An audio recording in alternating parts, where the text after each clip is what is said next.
हा सत्संग संत रामपालजी महाराजांचा असून मराठी भाषिक भक्त समाजास सहज समजावे म्हणून हिंदी भाषेतून मराठी भाषेत रूपांतरित करण्यात आलेले आहे.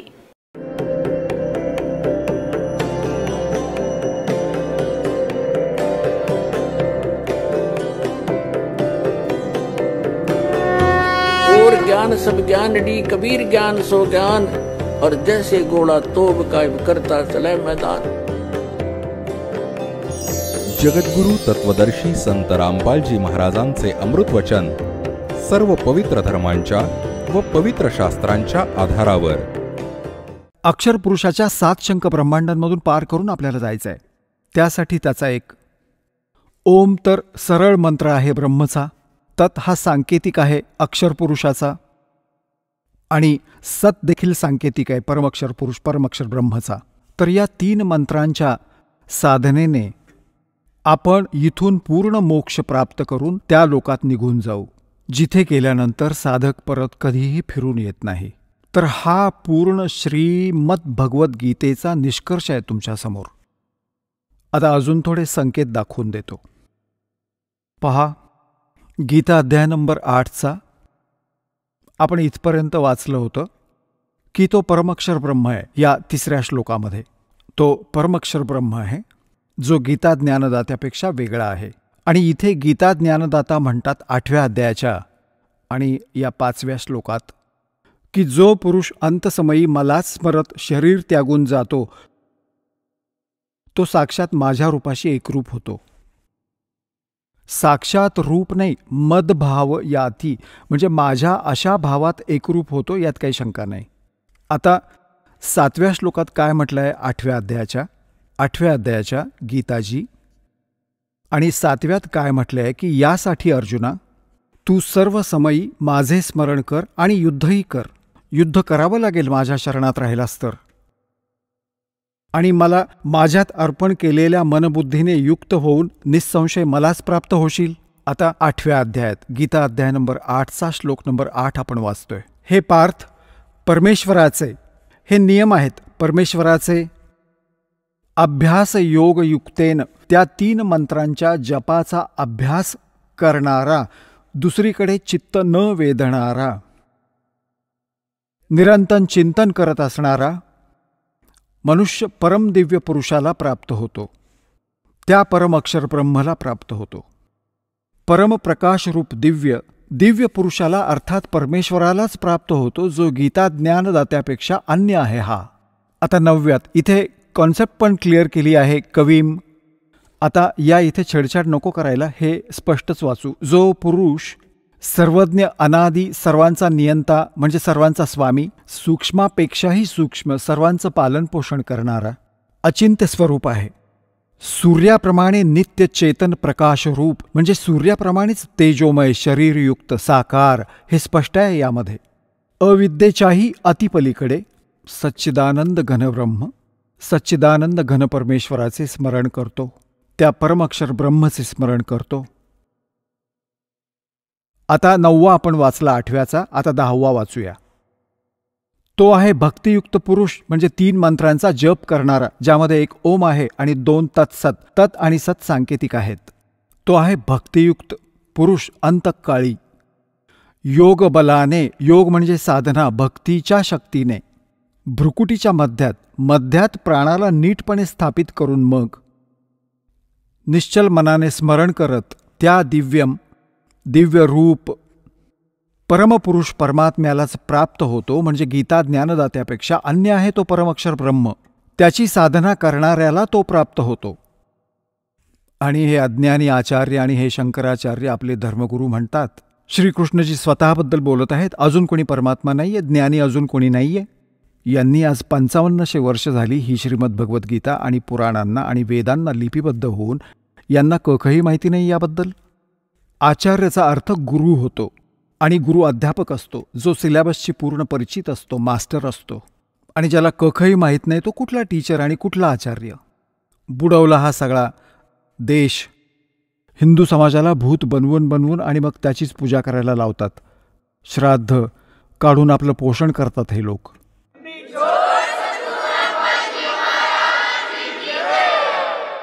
आता पुण्यात्म्यांनो, ही तर कॉन्सेप्ट क्लिअर झाली की श्रीमद भगवद्गीता अध्याय नंबर 18 श्लोक नंबर 62 आणि 66 गीता ज्ञानदाता ब्रह्म आहे, क्षरपुरुष आहे, आपल्यापेक्षा अन्य आहे, त्या परमाक्षर ब्रह्मला शरण जाण्यास सांगतो. तो परमाक्षर ब्रह्म कोण आहे हे दास सांगेल. हे कबीर साहेब आहेत जे काशीमध्ये विणकर रूपात आले होते, ज्यांना एक कवी म्हणून आपण त्यांना इतिहास बंद करून ठेवलं होतं. हे परमाक्षर ब्रह्म आहेत.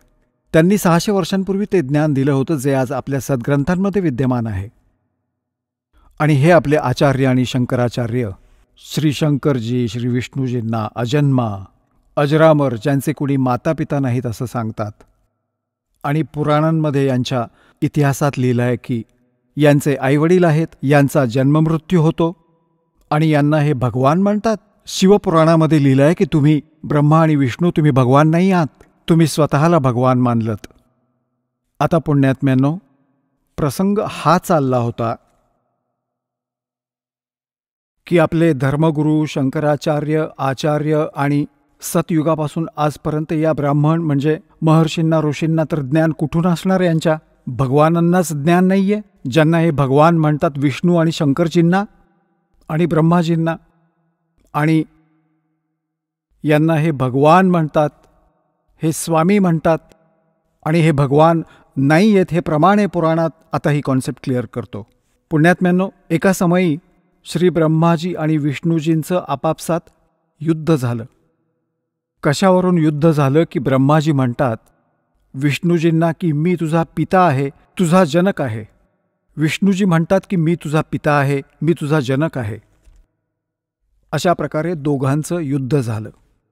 या दोघांमधील युद्ध समाप्त करण्यासाठी वरून यांच्या पित्याने, या ब्रह्मने, क्षरपुरुषाने यांच्या मधोमध एक स्तंभ उभा केला, लिंग, खूप मोठा पिलर, तेजोमय. यांनी लढणं तर सोडलं, त्याचा शेंडाबुडखा शोधू लागले. मग तिथे हा प्रकट झाला शिवजीचं रूप धारण करून. हा असं कपट करतो, याने प्रतिज्ञा केली आहे की मी माझ्या वास्तविक काळरूपात कधीही कुणाच्या समोर प्रकट होणार नाही. याचे काळरूप कोणते आहे? गीतेच्या अध्याय नंबर 11 श्लोक नंबर 47-48 मध्ये हे म्हणतात की अर्जुना बघ, हे आहे माझं काळरूप, विराट रूप.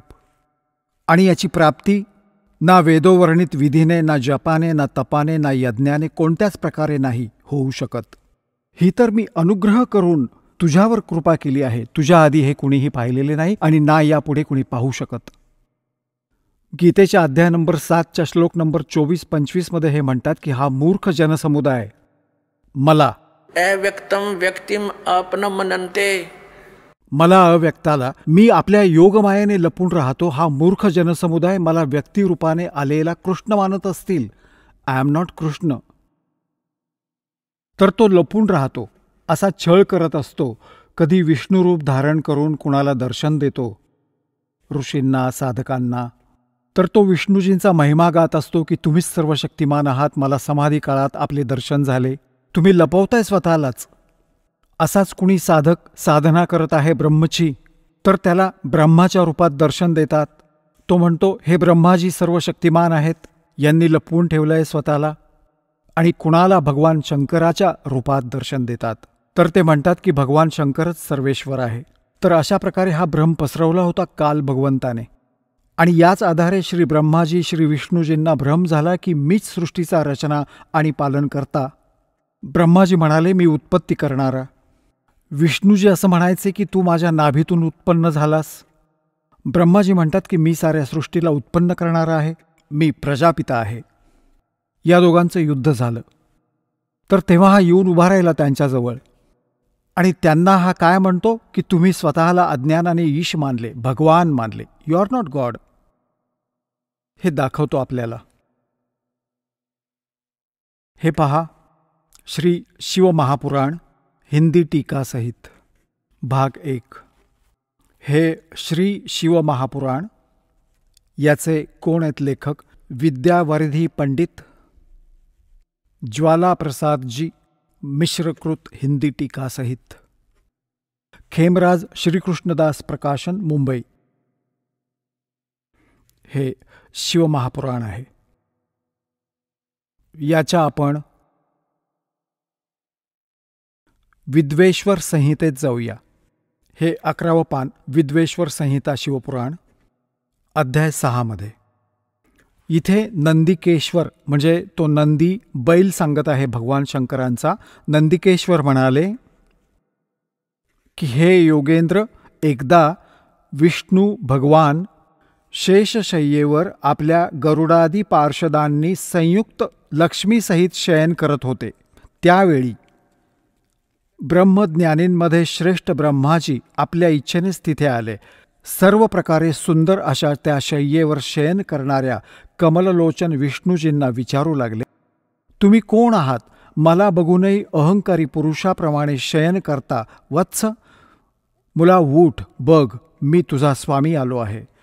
आलेल्या स्वामींना गुरुला बघूनही जो गर्वित होतो त्या द्रोही मूर्खाला प्रायश्चितच व्हायला हवे. हे ऐकून विष्णूजींना क्रोध आला, परंतु वरून दाखवला नाही. परंतु बाहेरून शांत राहिले आणि म्हणाले, मुला वत्सा ब्रह्मा.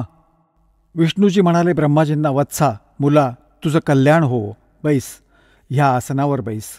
यावेळी तुझे नेत्र कुटील आणि चेहरा वक्र का होत आहे? ब्रह्माजी म्हणाले, हे वत्स विष्णू, तुला काळाच्या प्रभावामुळे गर्व आहे. हे वत्सा, मी तुझा रक्षक आणि जगताचा पिता मी आहे. विष्णूजी म्हणाले की हे तर सर्व जग माझ्यात स्थित आहे. तू चोरासमान कसे हे आपले म्हणतोस? तू माझ्या नाभी कमलातून उत्पन्न झाला आहेस, त्यामुळे तू माझा पुत्र आहेस. यांना दंडुका पडल्या. खोलात नको जायला, पुढे जाऊया. यांची एकमेकात लढाई झाली. देवता फुलांचा वर्षाव करू लागले.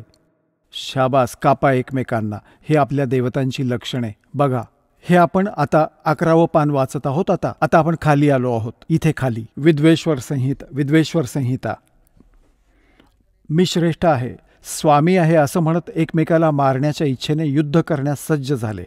सर्व देवता विमानात बसून ते महाअद्भुत युद्ध बघण्यासाठी आले आणि आकाशात त्यांच्यावर फुलांचा वर्षाव करू लागले. वाह रे देवता, ह्या आपल्या देवता. 2 भावांमध्ये भांडण झालं तर सभ्य माणसं त्यांच्यात मध्यस्थी करतात की भांडून लढून मरू नयेत. आणि या देवता फुलं उधळत आहेत की लढून मरा आणि नष्ट व्हा. अरे कमाल झाली. असा इतिहास वाचत होतो आपण. आता हा काळ आला. यांच्यामध्ये एक स्तंभ उभा केला यांच्या पित्याने, पिलर, तेजोमय खूप. याचा शेंडा बुडखा शोधू लागले. त्यांना काही नाही मिळाले. ब्रह्माजी खोटं बोलले. ह्या कथा तुम्ही ऐकत बसता. त्यामुळे यांच्यामध्ये आला आणि यांना काय सल्ला देतात की तुम्ही भगवान नाही आहात, तुम्ही स्वतःला भगवान मानलं. हे पहा, शिवपुराण 17व्या पानावर आपण आलो. विद्वेश्वर संहिता आहे ही, अध्याय 9. विद्वेश्वर संहिता भाग 1चा अध्याय 9. आता इथे नंदिकेश्वर परत म्हणाले की अशा प्रकारे जेव्हा ते दोघे नरम झाले, भगवंतांनी नरमलेल्या ब्रह्मा विष्णूवर अनुग्रह करून काय सांगितलं? त्या दोघांची अज्ञानता आणि वैर दोन्ही मिटवण्याच्या हेतूने दोघांना म्हणाले की माझे सकल आणि निष्कल भेदाने 2 रूपे आहेत, परंतु दुसरा ईश्वर नाही.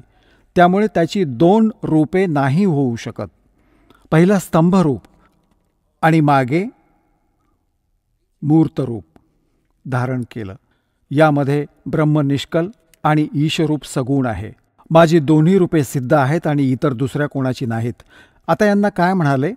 यामुळे तुम्हा दोघांना आणि इतरांना ईशतत्वाची प्राप्ती होऊ शकत नाही.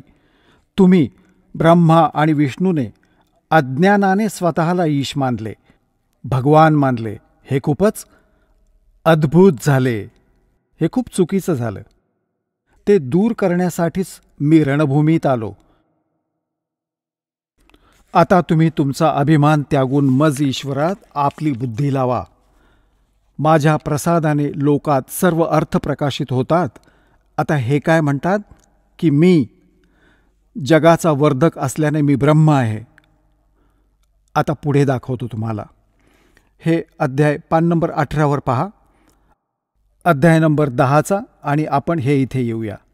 हे पुत्रांनो, ब्रह्मा आणि विष्णूला म्हणत आहेत, यांचे पिता हे ब्रह्म, काळरूपी ब्रह्म क्षरपुरुष. हे पुत्रांनो, हे कृत्य तुम्ही स्वतःच्या तपाने प्राप्त केले आहे.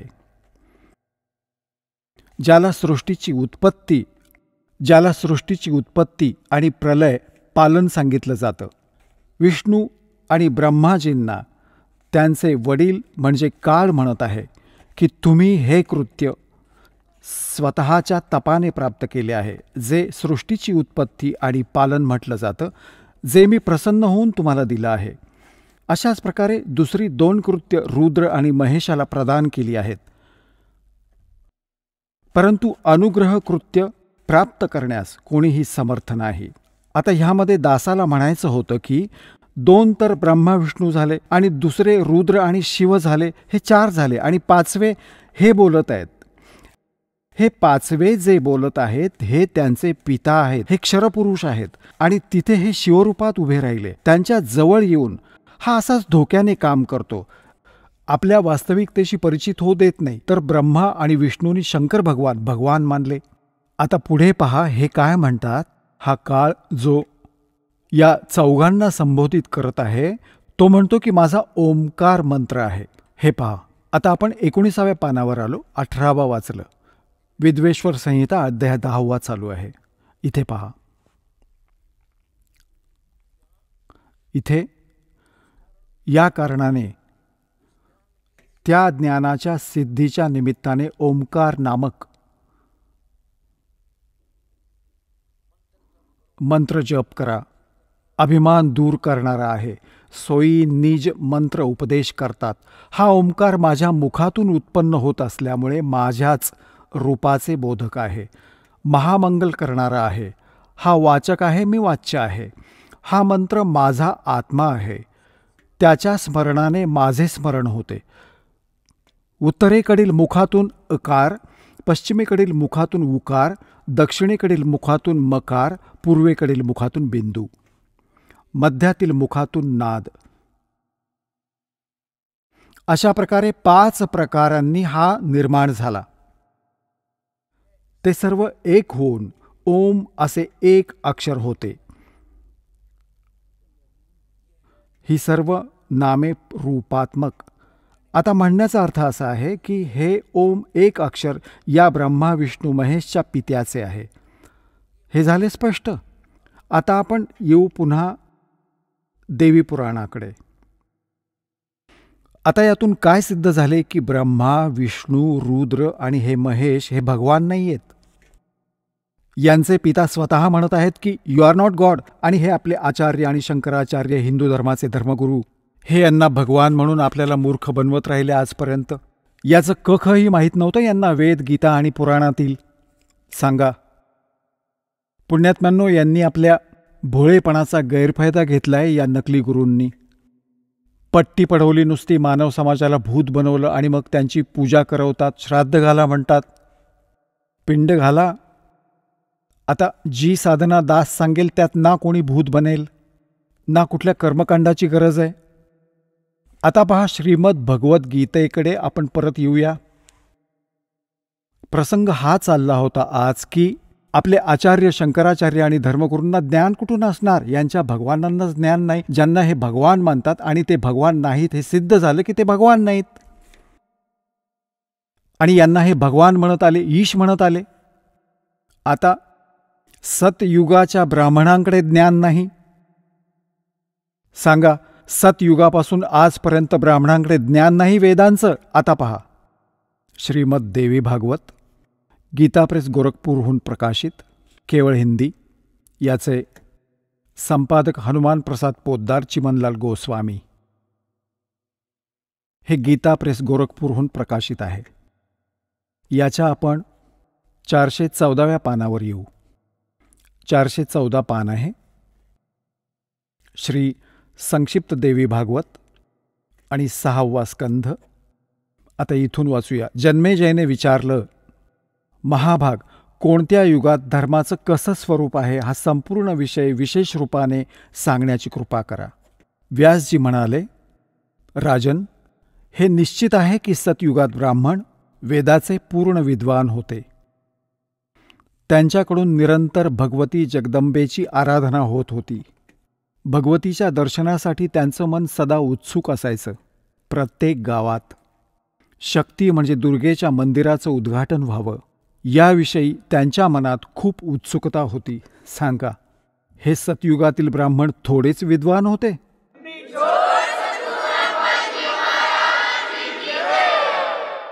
म्हणतात व्यासजींचं ज्ञान बघा की सतयुगातील ब्राह्मण वेदाचे पूर्ण विद्वान होते आणि दुर्गेची भक्ती करायचे. अरे, आमचं नशीब फुटकं की आमचे आचार्य असे होते. आता दुर्गा तर म्हणते की वेद त्या ब्रह्मची पूजा करा, ओम नाम आहे, नथिंग एल्स, बाकी सर्व गोष्टी त्यागून द्या. तर काय मग हे सतयुगापासून आजपर्यंत ब्राह्मण लोक ह्या वेद, गीता आणि पुराणांशी परिचित होते? यांनी स्वतःचाही विनाश केला आणि आम्हालाही फसवलं. स्वतःचाही भक्तिनाश केला, जीवन नष्ट केलं आणि बरोबर यजमानांनाही घेऊन बुडाले. ही तर सतयुगातील ब्राह्मणांविषयीची माहिती. आता कलियुगातील ब्राह्मणांची माहिती, जे वर्तमानातील शंकराचार्य आणि आचार्य वगैरे हे ब्राह्मणच आहेत, ब्राह्मण वर्णाचे. आता इथे पहा, तोच 6वा अध्याय चालू आहे. पान 414 आपण इथे वाचत होतो. आता हे आपण वाचले. आता इथे आलो. व्यासजी म्हणत आहेत की धर्माची हीच स्थिती त्रेतायुगात राहिली, परंतु काही ऱ्हास झाला. सतयुगाची जी स्थिती होती द्वापार युगात ती विशेष रूपाने कमी झाली. राजन, त्या प्राचीन युगात सतयुग, त्रेता, द्वापारमध्ये जे राक्षस समजले जायचे ते कलीमध्ये, कलियुगात ब्राह्मण समजले जातात. कारण की आत्ताचे ब्राह्मण प्रायः पाखंड करण्यामध्ये तत्पर असतात. दुसऱ्यांना ठकवणं, खोटं बोलणं आणि वैदिक धर्मकर्मापासून वेगळं राहणं हा कलियुगी ब्राह्मणांचा स्वाभाविक गुण बनला आहे. आता पुण्यात्म्यांनो, आता हा इतिहास आहे आपल्या हिंदू धर्मातील धर्मगुरूंचा आणि यांनी दिलेल्या स्पिरिच्युअल नॉलेजचा. या आचार्य, शंकराचार्य आणि धर्मगुरूंना कखही माहिती नव्हतं.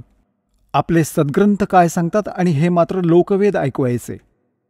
हे काय म्हणतात की जीवच ब्रह्म आहे. अहम आत्मा हाच ब्रह्म, हा आत्माच परमात्मा आहे. आणि मग दुसऱ्या बाजूने म्हणतात श्रीकृष्णाची, श्री विष्णूजींची आणि श्री शंकर भगवानांची पूजा केली पाहिजे. सांगा. आणि तिकडे देवीची पूजा करतात आणि यांना भगवान म्हणतात. यांच्याविषयी लिहिलं आहे, स्पष्ट आहे की हे भगवान नाहीच आहेत, पण यांना भगवान बनवून आपल्याकडून पूजा करवून घेत होते. तर पुण्यात्म्यांनो, हे सौभाग्य आपलं की परमात्म्याने आपल्याला शिक्षित केलं, या दासाला आध्यात्मिक ज्ञानयुक्त केलं. आता पहा, पूर्ण विश्वात हे ज्ञान जाईल आणि सर्व मानवाचं कल्याण होईल. बोलो सतगुरुदेव.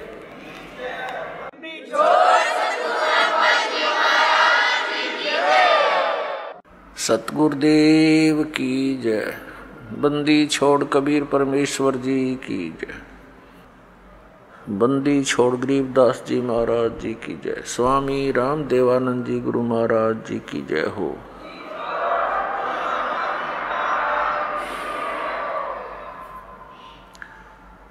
गरीब नमो नमो सतपुरुष को नमस्कार. गुरु की नहीं सुर नर मुनि जन साधुओं संतों सर्वसदी नहीं. सतगुरु साहेब संत सब दंडोतम प्रणाम. आगे पीछे मध्य हुए तिनको जा कुर्बान.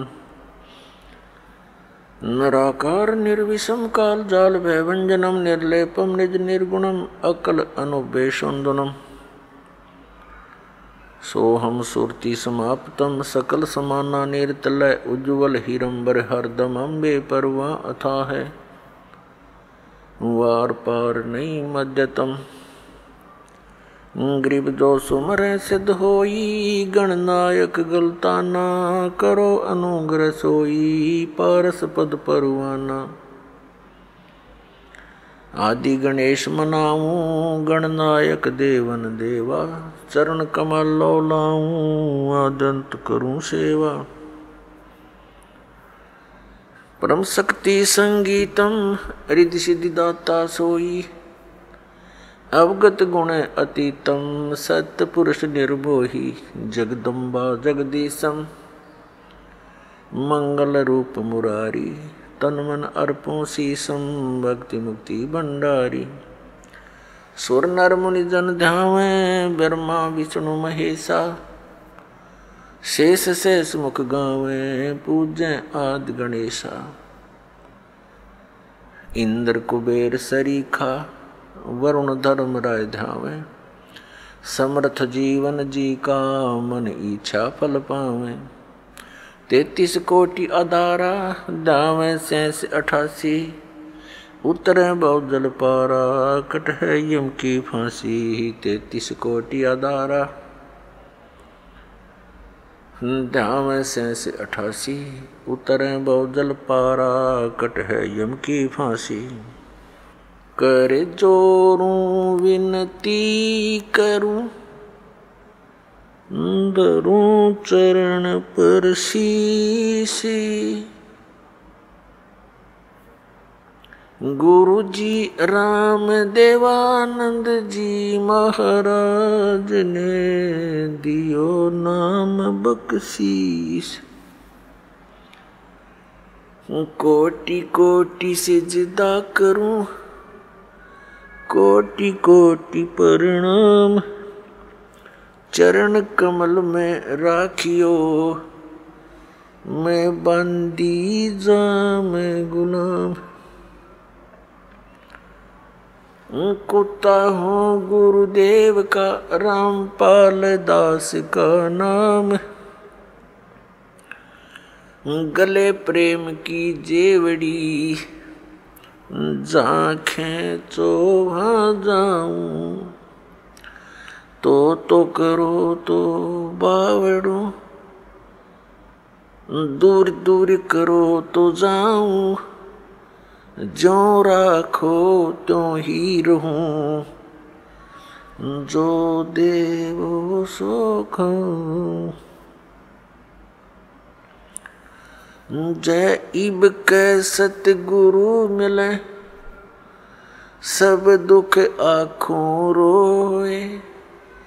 चरणों ऊपर शीश धरूं, कहूँ जो कहनी हो। कबीर साईं मिलेंगे पूछेंगे कुशलात, आदि अंत की सब कहूँ अपने दिल की बात। गुरु जी तुम ना भूलियो चाहे लाख लोग मिल जाएं, हम जैसे तुमको बहुत हैं तुमसे हमको नहीं।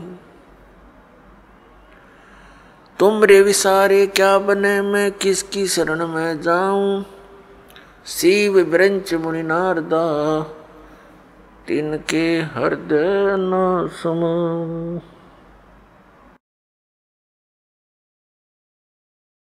परमपिता परमात्मा पूर्ण ब्रह्म सर्व सृष्टी रचनाकार कबीर परमेश्वरजी यांच्या असीम कृपेने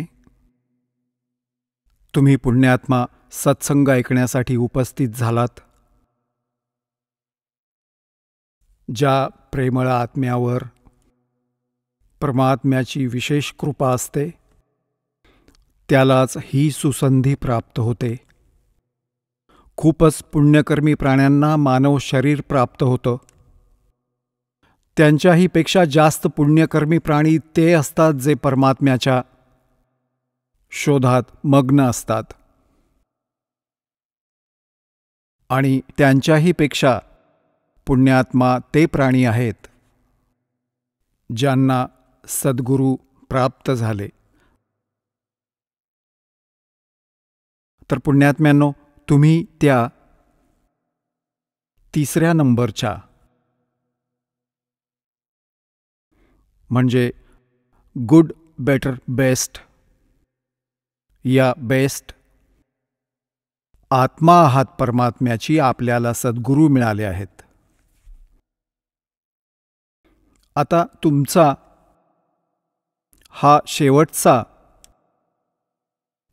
जन्म असेल. जर तुम्ही जन्मभर सद्भक्तीवर टिकून राहाल, नियमित राहाल, तुम्ही सतलोकात जाल. आपण आजपासून नाही लागलात भक्तीसाठी, परमात्म्यासाठी, आपण युगानुयुगे लागलात. आपण भक्तिमार्गाला लागलेले आहात, परंतु मध्येच गफलत करून टाकता.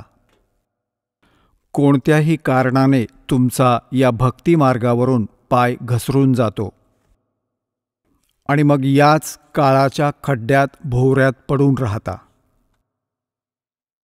आणि पुन्हा प्रयत्न करता या भोवऱ्यातून सुटण्याचा, या विहिरीतून निघण्याचा. तर आता आपला प्रयत्न,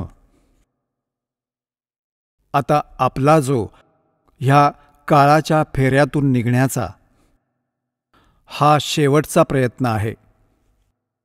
जर यातून पुन्हा घसरलात तर हजारो युगांपर्यंत आपण या पायरीपर्यंत नाही येऊ शकणार, या चरणावर नाही येऊ शकणार.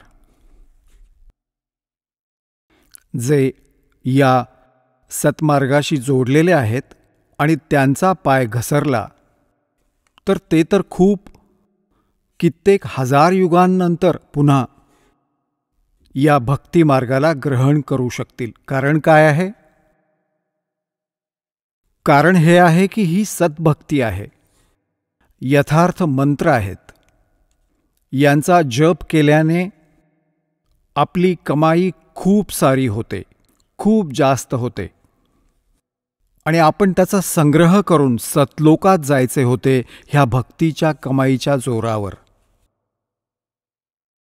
आणि ह्या अंतिम श्वासापर्यंत संग्रह करायचा होता याचा. आणि आपण कोणत्याही कारणाने परमात्म्याच्या ह्या मार्गापासून विचलित होऊन जातो शेवटच्या श्वासापर्यंत कधीही. तर मग आपण इथेच राहून जाऊ.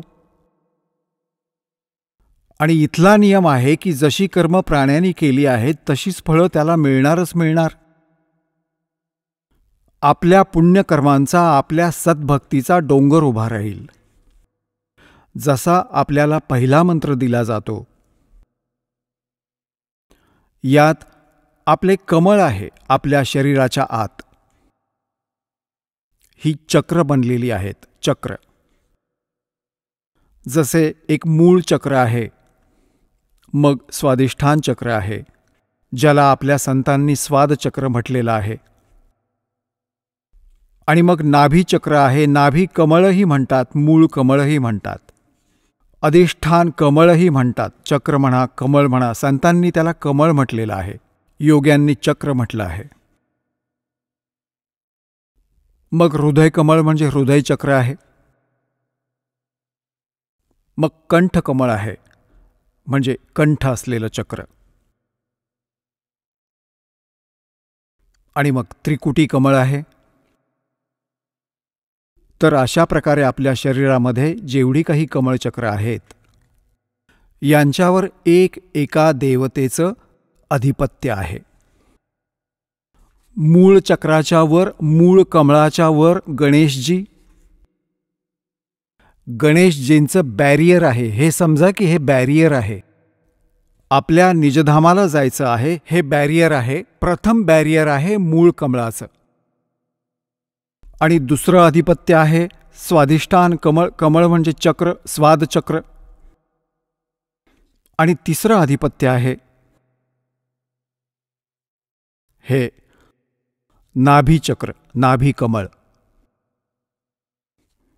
तर मूळ कमळावर गणेशजी तिथले प्रमुख आहेत आणि स्वाधिष्ठान चक्ररूपी बॅरियरवरती श्री ब्रह्माजींचं राज्य आहे, सत्ता आहे. आणि नाभी कमळावर विष्णूजी आणि लक्ष्मीजी हे यांच्या सोबत आहेत. तर परिवार आहे यांचा. ब्रह्माजींच्या बरोबर त्यांची पत्नी सावित्री आहे. आणि मग हृदयकमळावर भगवान शिव आणि पार्वती हे इथले अधिकारी आहेत. आणि कंठकमळावर श्री दुर्गाजी. तर अशा प्रकारे आपण कंठकमळापर्यंत जेवढ्या काही ह्या बॅरियर आहे यांना पार करण्यासाठी आपल्याला हे मंत्र देऊन ठेवले आहेत. प्रथम मंत्र. तर यांची भक्ती कमाई करून तुम्ही जेव्हा या सीमेच्या जवळ जाल तर आपला बॅरियर ओलांडण्याचा मार्ग साफ होईल आणि आपली जी कमाई जी प्रथम मंत्रात या देवांची जी सेवा चाकरी केली आहे ही आपण तिथे यांचा कर भरत जाल. अशा प्रकारे आपण सतलोकात जाण्यासाठी हे सहयोगी होतात जर आपण ही भक्ती चालू ठेवली अंतिम श्वासापर्यंत. आणि जर आपण यातून घसरलो भक्तिमार्गापासून तर मग काय होईल? आपण ज्या गणेशजींच्या लेव्हलचा मंत्रजप केलात जो आपल्याला दिला जातो ती कमाई तुम्हाला श्री गणेशजींच्या लोकात प्राप्त होईल. तिथे गण बनाल आणि मग जेव्हा आपली ह्या मंत्राची कमाई संपून जाईल त्या लोकात त्यानंतर मग आपण श्री ब्रह्माजींच्या लोकात जाल. कारण आपण तोही मंत्र जपलेला आहे त्याची कमाई भरपूर झालेली आहे. तर तिथे आपण आपली पुंजी नष्ट कराल देवता बनून. त्यानंतर तुम्ही जाल श्री विष्णूजींच्या लोकात कारण त्यांच्याही नामजपाची कमाई आपण करून ठेवलेली आहे. आणि आता तिथेही आपली नामाचा जप केल्याची कमाई संपून जाईल. भक्ती कमाई ते धन.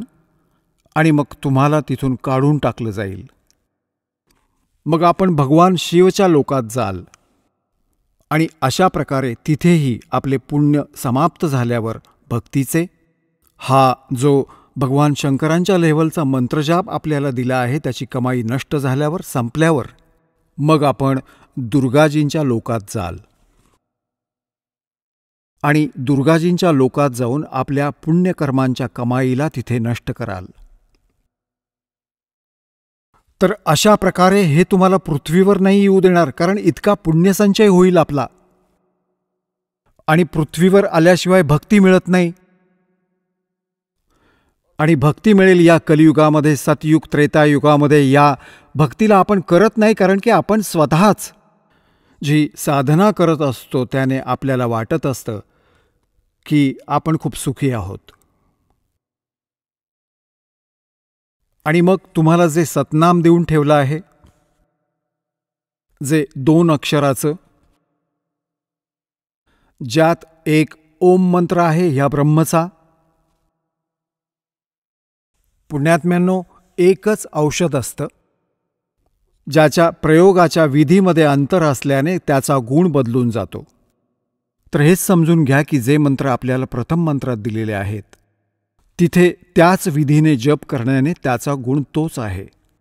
आता त्याच मंत्रात सतनाम बनवून जो आपल्याला दिलेला आहे याची साधना करण्याने या विधीने त्याचा गुण वेगळा असतो, लाभ भिन्न असतो. कित्येक भोळे आत्मे कारण की आपण युगायुगांपासून अज्ञानाने भरलेले आहोत. आता हे तत्वज्ञान प्राप्त झालं आहे तर आम्ही वकील बनतो त्या अज्ञानाच्या आधारे. तर त्यात आपण हा विचार केला पाहिजे की जर आम्ही विद्वान असतो तर आपल्याला हे ज्ञान आधीच मिळालं असतं. आपण विद्वान नाही, बुद्धिमान अवश्य आहात, परंतु त्या बुद्धीचा दुरुपयोग करून आपण भगवंतापासून दूर व्हाल. या दासाने जे मार्गदर्शन केले आहे ते गॉड गिव्हन आहे. ही काही ढोंगी भाटाची गाणी नाही आहेत. यामध्ये आपण एकदम विचार करणं सोडून दिलं पाहिजे. उपदेश घेतल्यानंतर, उपदेश घेण्याच्या आधी तर तुम्ही अगदी वकील बनून राहा. खूप चांगल्या प्रकारे निरीक्षण करा प्रत्येक गोष्टीचं आणि मग दीक्षा ग्रहण करा. दीक्षा ग्रहण करण्याच्या नंतर जर गुरुजींच्या वचनावर जर अविश्वास निर्माण झाला तर आपलं नाव खंडित होऊन जातं, भगवंतापासून दूर होऊन जाता. म्हणूनच सर्वप्रथम दास ज्ञान ग्रहण करण्यासाठी पुस्तके देतो. सीडी बनवून ठेवली आहे ती पहा, ऐका, तुलना करा अन्य संतांच्या ज्ञानाशी आणि जेव्हा आपल्याला संतुष्टी होऊन जाईल की हा मार्ग अंतिम आणि योग्य आहे, तर दीक्षा घ्या, नाहीतर नका घेऊ.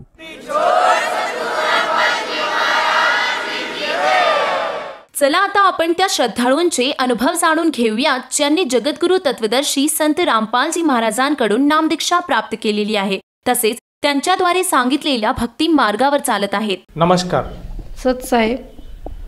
आपलं नाव? सुमित्रा बद्रीनाथ डाके, राहणार जालना, महाराष्ट्र. आपण काय व्यवसाय करत आहात? माझं एक छोटंसं दुकान आहे. टेलरिंग फॅशनचे कपडे शिवते आणि कपड्याची दुकान पण आहे छोटीशी. संत रामपालजी महाराजांची गुरुदीक्षा आपण कधी घेतली? 20 फेब्रुवारी 2013. संत रामपालजी महाराजांची गुरुदीक्षा घेण्या अगोदर आपण व आपला परिवार कोणती भक्ती साधना करत होतात? मी लहानपणापासून वारकरी संप्रदायामध्ये होते. जेव्हा 10 वर्षाची होते तेव्हा ज्ञानेश्वरी पारायण करायचे आणि हरिपाठ वगैरे, मला तिन्ही पण हरिपाठ येतात. हरिपाठ म्हणायचे, खूप उपवास आणि तीर्थस्नान पण केले. नंतर 3 वर्षानंतर आम्ही योगायोगाने जालन्यात राहायला आलो. तर वारकरी संप्रदायाचे मला त्यातल्या हरिपाठातले शब्द होते की जप तप कर्म किर्याने म धर्म वावगाचे शर्म व्यर्थ जाये. तर मग जप तप कर्म घेण्यासाठी आपल्याला गुरु करावं लागेल असं पुस्तकात वाचलं होतं मी. मग आमच्या शेजारी एक मैत्रीण होती, ती म्हटली तू का कर म्हणे, स्वामी समर्थाच्या शरणात तिथं गुरु मिळतात म्हणे. मग स्वामी समर्थाच्या केंद्रात गेले तर ते म्हटले गुरुचरित्र पारायण करावं लागेल तुम्हाला 7 दिवस. आणि गुरु दीक्षा दिली त्यांनी गुरुपौर्णिमेच्या दिवशी. स्वामी समर्थाचा 11 माळी जप करायचा, 3 अध्याय, देवीचे 2 पाठ दररोज 2 अध्याय, शिवमहिमा स्तोत्र, व्यंकटेश स्तोत्र, ही एवढी साधना दिली. तेवढी रेग्युलर नेमाने दररोज करायची. जसं तुम्ही सांगत आहात की तुम्ही संत रामपालजी महाराजांच्या शरणात येण्या अगोदर जी अन्य भक्ती करत होतात ती मोठ्या श्रद्धेने करत होतात आणि पूर्णपणे आपण त्याला समर्पित होतात. तर या भक्तीपासून, या भक्ती साधनेपासून आपल्याला काही लाभ प्राप्त झाली का? लाभ तर काहीच झाले नाही, पण हानी पण खूप होत होती की काही थोडेफार लाभ व्हायचे, एवढे तेवढे लाभ पण म्हणायचे की ह्या भक्तीमुळंच होतं म्हणून सुरू होती करणं. तर लाभ वगैरे काही नाही. पण आमचे जे घरचे होते, माझे मिस्टर, ते खूप व्यसन करायचे आणि घरात खूप क्लेश, भांडणं.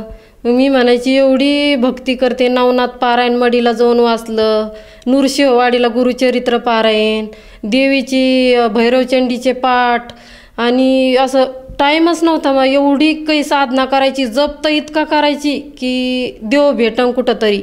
आणि त्याला मी विचारलं केंद्रामध्ये की मला खरंच परमात्मा भेटला पाहिजे. तर ते म्हणे तुम्ही काय करा, रात्री 12 वाजता व्यंकटेश स्तोत्र वाचा म्हणे आंघोळ करून.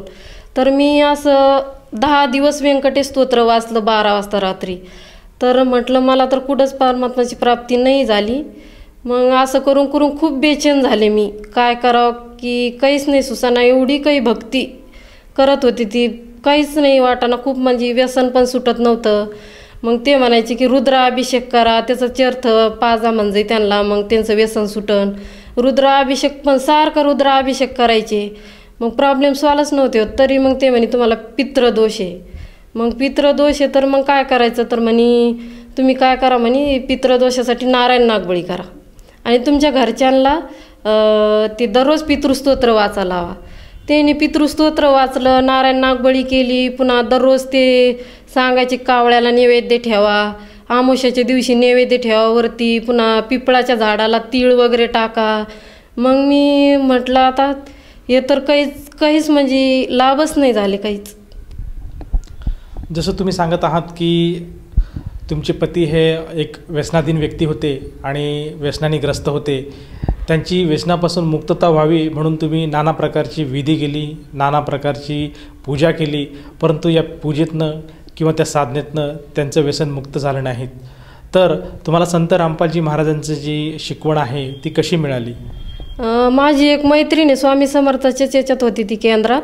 तर मी जेव्हा भैरवचंडीचे पाठ करीत होते दुर्गा देवीचे, मला 8 दिवसात 28 पाठ वाचायचे होते. तर मग ती आली माझ्याकडं, तर म्हणे मी कनी हरियाणाला जाऊन आले. तर म्हटलं असं कसं काय केलं तुम्ही, हरियाणाला कशा गेल्या? नाही म्हणे आता ही भक्ती तर मी करणार नाही, मला आता मेन भक्ती मिळाली. तर मी म्हटलं कोणती भक्ती आहे? तर म्हणे तुम्ही काय करा, पुस्तके ज्ञानगंगा ते घ्या. तर मग मी म्हटलं बाई पण आता तुम्ही काय करा, 9 दिवसानंतर मला पुस्तक द्या, आता तर मग माझं डिस्टर्ब होईन म्हणलं, हे पाठ पण माझ्याच्यानं होणार नाही. तर त्या म्हण नाही नाही हे पुस्तक घ्या म्हणे तुम्ही आधी, नंतर बघू म्हणते पाठाचं काय होईन ते. मग ते पुस्तक घेतलं मी आणि ठेवून दिलं असंच घरात ठेवलं. तर मग 5 दिवस झाले माझे पाठ वाचणं, पण मला काही राहायला नाही गेलं. की मी म्हटलं काहीतरी असनच या पुस्तकात बघावं तरी निदानचं. मग मी ते ज्ञानगंगा पुस्तक, माझी जेव्हा 5वी माळ होती, ती 5वी माळेची घाटाला माळ घालता घालताच मी पुस्तक हातात घेतलं तर त्यात सृष्टी रचना आली. तर सृष्टी रचना आली तर मग मी वाचलं की देवीनं असं श्राप द्याला, देवीनं असं केलं. मी एवढे पाठ करायले, त्यात तर असं काहीच दिलं नाही देवीचं, ह्यात तर किती छान दिलेलं आहे. म्हटलं आता हे पाठ, मग असं करून करून माझे पाठ कमी झाले, मी ज्ञानगंगाच वाचायला लागले. मग ज्ञानगंगा वाचता वाचता इतकी ज्ञानगंगा, मग म्हटलं हे तर मोक्षाचा मार्ग आहे म्हटलं ज्ञानगंगामध्ये. आणि मी जे पितृपूजा करत होते त्यात दिलं होतं संत रामपालजी महाराजांनी की पितृ केल्याने काय होतं. तर त्यांनी सांगितलं की त्याच्या 9व्या अध्यायातल्या 85 श्लोकात दिलं आहे की पितृ केल्याने पित्राच्याच योनीला जासान आणि भूताची पूजा केल्याने भूताच्या योनीला जासान. मग मी खरंच गीता बघितली, म्हटलं गीतात आहे की खरं बघावं. मग मी बघितलं की ते श्लोक बघितला तर त्यात तर खरंच दिसलं की हे तर खरं आहे. म्हटलं नाही आपण तर भूताच्या योनीला काय, खरंच नाही आपलं इथं तर काही. मग पूर्ण ज्ञानगंगा वाचित मी पूर्ण मग त्यात दिलं की मोक्ष पण आहे आणि तुम्हाला लाभ पण भेटणार आहे. तर मग मी असं करून करून 4 महिने ज्ञानगंगाचं पूर्ण वाचन केलं. तर मग त्याची माझी मैत्रीण आहे तिच्याकडे गेले, म्हटलं मला कनी इथं यायचं आहे म्हणलं, नाम घ्यायचं आहे म्हणलं मला.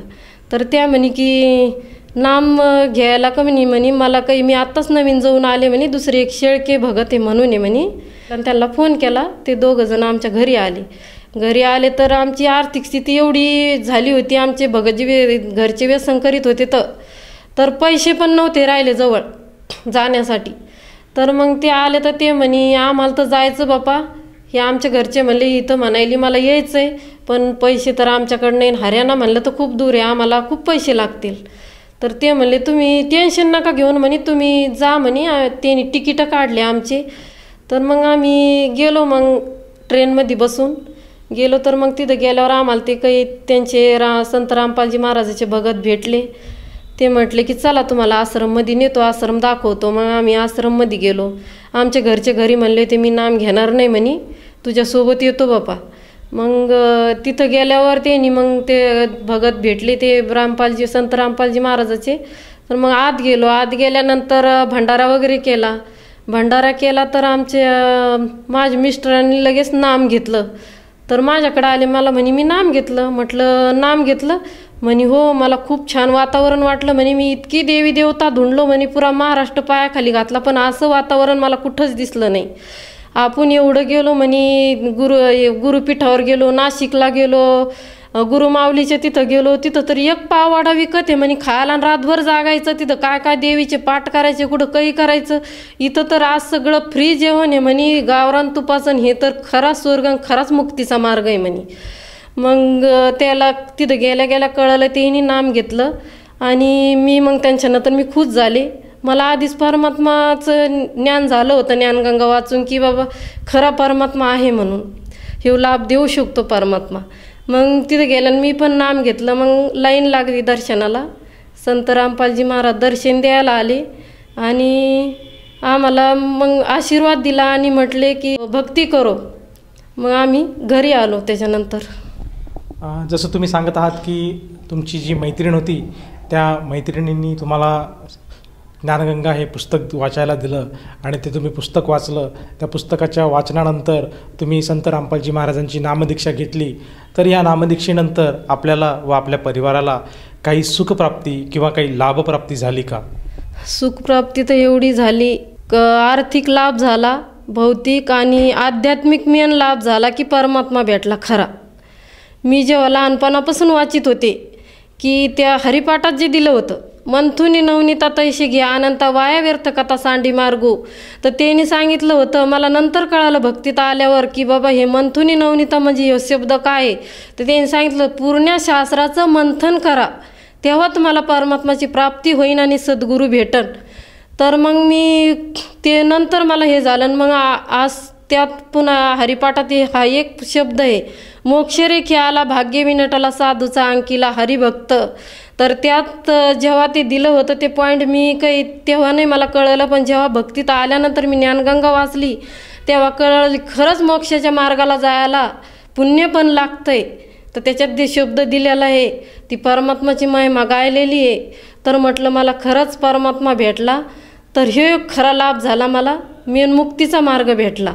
आणि आर्थिक लाभ तर इतका झाला की आमचे भगतजी व्यसन करीत होते आणि आम्हाला असंच पाहुण्यांनी खूप बिझनेसमध्ये फसवलं होतं. आम्ही गावाकडची शेती विकून आमचे घरच्यांनी बिझनेस टाकला होता, कॉन्ट्रॅक्टरचा बिझनेस होता. तर त्यांनी आम्हाला 1 रुपयाचा पण हिसाब दिला नाही. तर त्यामुळे माझे मिस्टर खूप दारू प्यायला लागले. दारू प्यायला लागल्यामुळं आम्ही एक तर त्यांच्या व्यसनानं मी खूप परेशान झाले. घरातली आर्थिक स्थिती एवढी झालती की मुलाची फीस भरायला सुद्धा पैसे नव्हते. तर इंग्लिश मिडियमला मुलं होते माझे. तर मी म्हणजे हे शिक्षण कसं होईन यांचं. आणि ते घरात असं असल्यामुळं मुलं पण खूप डिस्टर्ब व्हायचे. तर आज परमात्माच्या दयानं माझी मुलं 10वी होऊन आज पॉलिटेक्निक झालेली मोठ्या मुलाची. आणि छोटा मुलगा 10वीला इंग्लिश मिडियमचं शिक्षण आम्ही पूर्ण केलं आज संत रामपालजी महाराजच्या कृपेने. नाही तर आम्ही करू शकलो नसतो. तर आमचं एवढं काही हे झालं होतं. आणि माझं शारीरिक लाभ तर एवढा आहे की माझं दुखणं, तर मला ॲसिडिटीचा त्रास व्हायचा, मला चक्कर यायची. ते पण माझं खूप म्हणजे राहिलंच नाही. आता मी काहीच काम पण नव्हते करू शकत. इतकं टेन्शन माझं शरीर खूप खराब झालं होतं. ते पण मी आता व्यवस्थित माझं चाली आहे. आणि माझा एक लाभ तर मला अपेंडिक्स होतं. तर मी खूप माझं पोट दुखायचं. प्रथम नामदीक्षाच घेतली होती. तर मग दवाखान्यात गेलो मॅडमकडं. तर मॅडमना सांगितलं की तुम्हाला ऑपरेशन करावं लागतं. तर मग मी घरी आलं तर म्हणलं नाही, परमात्मा तर सगळं काही करू शकतो. म्हणलं मी ऑपरेशन करणार नाही. आमच्या घरचे लोक म्हणले नाही ना म्हणे, तुला ऑपरेशन करावं लागेल म्हणे, एवढी परेशानी खूप व्हायली म्हणे. म्हटलं नाही ना, मी करणार नाही म्हणलं ऑपरेशन. अशाच औषध गोळ्यावर परमात्मा माझ्यावर दया करतील. घरच्यांनी ऐकलं नाही आणि 5-6 दिवसानंतर मला दवाखान्यामध्ये नेलं. दवाखान्यात नेलं तर मॅडम म्हणे तुम्ही काय करा, परत एक सोनोग्राफी करा आणि ॲडमिट व्हा. मी तर माझा जप सुरूच होता. मी म्हणजे नाही, परमात्मा सगळं करणार आहे. मी काहीच नाही, तुम्ही काहीच नाही करू शकत, मग परमात्मा करणार. मग गेलो दवाखान्यात. मॅडमना सोनोग्राफी काढावलेली. सोनोग्राफीवाल्यांना 1.5 तास सोनोग्राफी केली. तो म्हणला कालचा रिपोर्ट आणि आजचा रिपोर्ट म्हणजे वेगळा वाटायला, हे कसं काय व्हायलं. तर मग त्यांना म्हणलं तुम्ही सोनोग्राफीचे रिपोर्ट आम्हाला देऊन टाका, तुम्ही जास्त वेळ काही आमचा घेऊ नका. मग त्यांनी सोनोग्राफीचे रिपोर्ट दिले. आम्ही मॅडमला दाखवलं. तर मॅडम म्हणे हे कसं काय झालं, काल तर असं अपेंडिक्स होतं, ते फुटण्याच्या याच्यावर होतं. तर मी म्हटलं ते अपेंडिक्स फुटन आणि तुम्हाला खूप काही त्रास होईल त्याच्यापासून, तर तुमचा जीव पण जाऊ शकतो. तर मग मॅडमकडे गेलं, ती चकित झाली. म्हटलं आम्हालाच माहिती आहे आता मॅडम म्हटलं. त्याच मग म्हटलं मग घरी आल्यानंतर मग तो एक लाभ झाला. आणि आमच्या घरच्यांचं व्यसन सुटलं, ही एक खूप मोठी प्रॉब्लेम होता. ते व्यसन करीत होते, खूप व्यसन सुटलं. आणि माझा घराचा एक खूप मोठा अनुभव आहे. घराचा अनुभव असा आहे की मला घर नव्हतं. तर मग मी जेव्हा परमात्माची संत रामपालजी महाराजची भक्ती करायची, आरती लावायचे, तर आरती घरमालक जे आहे ते एक दिवस मला बोलले म्हणे तुम्ही आरती काही मोठ्या आवाजात करू नका म्हणे, आम्हाला डिस्टर्ब होतो. मग डिस्टर्ब होतो तर मग असे ते 4-5 वेळेस बोलले मला. पण मी म्हटलं जाऊ द्या, बोलले असन. पण मग आणखीन एक वेळेस घरात येऊन माझा मोबाईल बंद केला, म्हणे आरती बंद करा. आणि जेव्हा मी ते देवी देवताची भक्ती करीत होते तेव्हा काही नाही, पण नंतर ह्या भक्तीत आल्यावर ते मला बंद करा म्हणले डायरेक्ट. मग मला खूप हे झालं. मग मी खूप रडले. म्हटलं परमात्मा तुमची शांततेनं मला भक्ती करू द्या म्हटलं, मला खूप डिस्टर्ब व्हायला, मला 1 रूमचं घर द्या म्हणलं तुम्ही. तर रात्री परमात्मा, मी असंच रडून झोपले तर परमात्मा माझ्या स्वप्नात आले. तर परमात्मा अक्षरशः येऊन झोपले खाली आणि म्हणे बेटा उठ. मी म्हटलं काय आहे परमात्मा. तर म्हणे की उठ म्हणे. उठलं, माझा हात घेतला हातात, म्हणे तुला काय पाहिजे? म्हटलं मला काही नाही पाहिजे. नाही म्हणे तुला काहीतरी पाहिजे. म्हटलं हो मला लागतंय, मला 1 रूमचं घर लागतं. ठीक आहे म्हणे तुला 4 रूमचं घर देतो म्हणे, टेन्शन न घेऊ. पण त्यांनी माझी परीक्षा बघितली, त्यांनी एक माळ काढली आणि म्हणे ही 1 कोटीची माळ घे म्हणे तुला. म्हटलं मी भक्ती नाही करू शकणार, म्हणलं ही माळ नको, मला फक्त घर लागतंय म्हणलं. मग असं करून मग झोपले. तर सकाळी आमचे जे नंदायाकडे पैसे होते ते सकाळीच आले आमच्या घरी. सगळ्या पाहुण्या रावळ्याचे फोन आले की तुमच्या घरी आम्ही यायला लागलो. म्हटलं आता आम्हाला भांडायला तर नाही यायला, एक तर आम्ही भक्तीत आल्यापासून कोणाला बोलत नव्हतो, जास्त भांडणं वगैरे करत नव्हतो. मग आमच्या घरच्यांना फोन आला की आम्ही यायला लागलो. ते ड्युटीला चाललेले घरी थांबले, म्हणजे तुम्ही घरी थांबा. मग आले ते सगळे पाहुणे रावळे आले. पण एक असा चमत्कार झाला, ज्या माणसापुढं 10 वर्षापासून आम्ही जात नव्हतो आणि बोललं बी तर ते कानाच्या मागं टाकायचा आणि काही पण आमच्यावर आरोप लावायचा, काही बी बोलायचा. तर आम्ही दोघं बोलत होतो आणि तो माणूस नुसता ऐकत होता. शेवटला तो म्हणला बाबा थांबा तुमचं बोलणं आणि तुमचा काय प्रॉब्लेम मला सांगा. तर म्हणलं आमचा जे तुमच्याकडे हिसाब आहे तो आम्हाला लागतोय म्हणलं. एवढं आम्ही म्हटलं. तर म्हणे की हिसाब नाही, मी काय करतो तुम्हाला घर देतो म्हणे. तर घर देतो तर म्हटलं मग आमच्या घरचे म्हणे ठीक आहे म्हणे. पण मग घर अशा ठिकाणी द्यायला तो की तिथं खूप असं जागा व्यवस्थित नव्हती, जसं शेजारी दारूचं दुकान होतं. तर मी 1 महिनाभर टेन्शन घेतलं की नको तिथं, मला घर नको तिथं. पण परमात्मा परत स्वप्नात आले आणि म्हटले बेटा तुला तिथंच घर घ्यावं लागेल, काहून की आजूबाजूची परिस्थितीसुद्धा सुधरण आरतीना त्यांना. तर परमात्माच्या दयानं आज शेजारी पाजाऱ्यावर सुद्धा असर पडलेला आहे. काहीच बोलत नाही शब्दसुद्धा. त्या घरात आम्ही इतकं सुखी आहे की आम्हाला असा कोणचा आवाजसुद्धा बाहेरून येत नाही ना. आमचासुद्धा असा व्यवस्थित आहे आमचं सगळं. जसं तुम्ही सांगत आहात की संत रामपालजी महाराजांच्या सद्भक्तीमुळे आपल्याला व आपल्या परिवाराला बरेचसे लाभ प्राप्ती झाली, तर या अनुषंगाने आपण इतर भक्त समाजाला काय संदेश द्याल? इतर समाजाला संदेश तर नाही, मी प्रार्थना करू शकते की जे वारकरी संप्रदायामध्ये गुंतलेले, आम्ही जेव्हा भजन कीर्तन करीत होतो तर आम्हाला कीर्तनामधून एक उल्लेख येत होता महाराजाचा की तुझं आहे तुझं पशी परी तू जागा चुकलाशी. तर असं वाटायचं कुठं तरी की तुझं पशी, मग इथं येण्याची गरज काय? पण हे कधी कळलं आपल्याला तुझं पशी कुठं आहे. तर वारकरी संप्रदायानं बी आज तुकाराम महाराजांना सुद्धा सांगितलेलं आहे, जन्म नाही रे अनेक, ह्या मनुष्य जन्मातच आपल्याला मुक्ती भेटू शकते. तर जन्म अनेक नाही आहे खरं, ह्या मनुष्य जन्मात आपण मुक्ती घेऊ शकतो. तर तुकाराम महाराजांना सगळ्या संतांना पण लिहून ठेवलेलं, पण त्याची ओळख नाही आपल्याला. ती ओळख करायची असेल तर आपल्याला जी सद्गुरू रामपालजी महाराजाच्या शरणात येऊन परमात्म्याची ओळख करावी लागन. आणि हरिपाठात बी बरेच उल्लेख दिलेले आहे की सद्गुरू सारिका आस्था पाठी राखा, इतराचा लेखा कोण करी, राजियाची कांता काय भिक मागे, किंवा सद्गुरूसारखा आस्था पाठी राखा. त्याच्यात बी सांगितलेले सद्गुरूसारखा पाठी राखा नाही, आणि सद्गुरूपासूनच आज परमात्म्याची ओळख तुम्हाला होईल. या वारकरी संप्रदायांना पण परमात्म्याच्या शरणात यावं संत रामपालजी महाराजाच्या.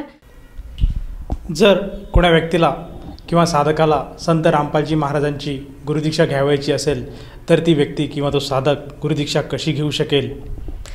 अनेक चॅनलवर संत रामपालजी महाराजचे सत्संग येतात आणि त्याच्यावर एक पट्टी चालती, त्या पट्टीवर नंबर येतात. तर ते नंबर घ्यायचे आणि फोन करायचा. फोन केला तर प्रत्येक डिस्ट्रिक्टमध्ये नामदान स्थळ आहे, तर ते मग तुम्हाला सांगतील पत्ता की कुठे जायचं काय जायचं. नामदान स्थळावर जाऊन तुम्ही निःशुल्क नामदीक्षा घ्यावी ही प्रार्थना. धन्यवाद साहेब.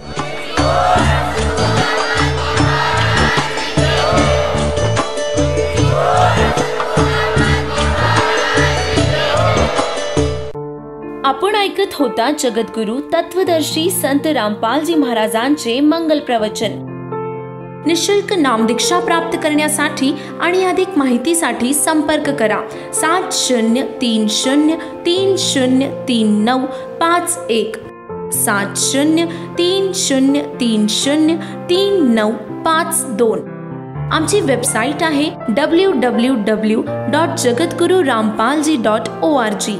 सर्व पवित्र धर्मांच्या पवित्र शास्त्रांवर आधारित प्रमाणित अनमोल पुस्तक ज्ञानगंगा किंवा जगण्याचा मार्ग यापैकी कोणतेही एक पुस्तक निशुल्क मागविण्यासाठी आम्हाला आपले पूर्ण नाव, पूर्ण पत्ता, पिनकोड सहित आणि फोन नंबर लिहून 7030303951 7030303952 या नंबरावर SMS करू शकता किंवा आम्हाला 7030303950 या नंबरावर WhatsApp देखील करू शकता.